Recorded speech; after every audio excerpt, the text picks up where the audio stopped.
I'm Angela Moses Miller. I'm from Winston-Salem, North Carolina, born and raised, and I am a parent involvement coordinator with the Winston-Salem Forsyth County School System, and I actually perform that duty and responsibility for two different schools. Ashley Academy for Cultural and Global Studies, as well as Easton Elementary School. While I was in school, I came upon the opportunity of actually working with the school system in transportation, which provided me an opportunity to go to school morning, afternoon, and evening.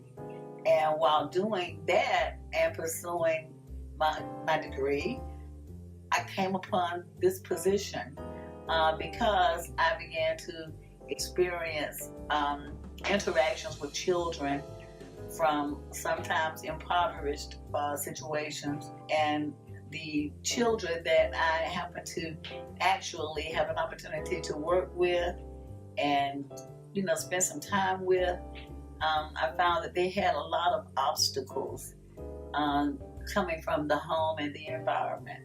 And they brought a lot of the things that they had to deal with them to school on a daily basis, and of course it impacted their learning abilities.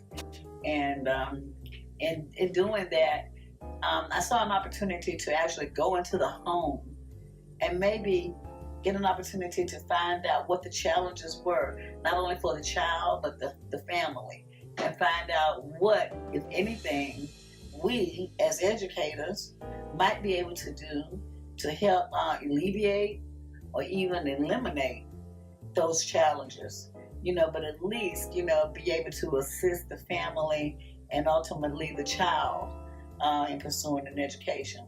So I kind of stumbled upon it, but it has been the most rewarding thing that I've ever done in my life. I attended North Carolina Central University, and I ultimately became employed with the local phone company. At the time was GTE Telephone, and I worked in customer service in an area where we provided service to 4 different states, and Georgia was one of the states. And my future husband, Johnny Miller, called in one day, and he was actually inquiring as to whether or not he would have to pay a deposit to get phone service connected in the state of Georgia, in a little town called Springfield, Georgia. Every state has one. And I was just so impressed and kind of, I don't know what I should say. I don't know how I should term it, but he just wowed me. The sound of his voice just wowed me.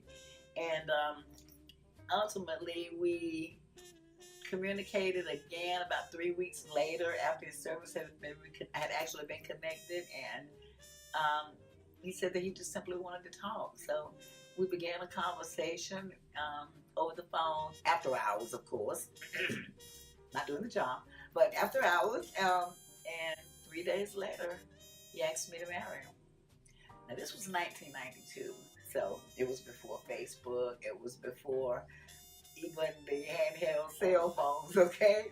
But he asked me to marry him, and we hadn't even exchanged pictures. We didn't even know what we looked like. But I said yes. And a few days later, we met.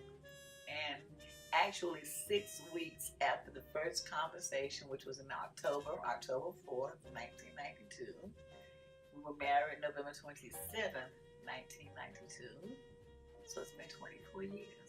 So communication has done well, it has done good by me. Ultimately, communication, beginning with the fundamentals of reading, is so very important to the success of any life.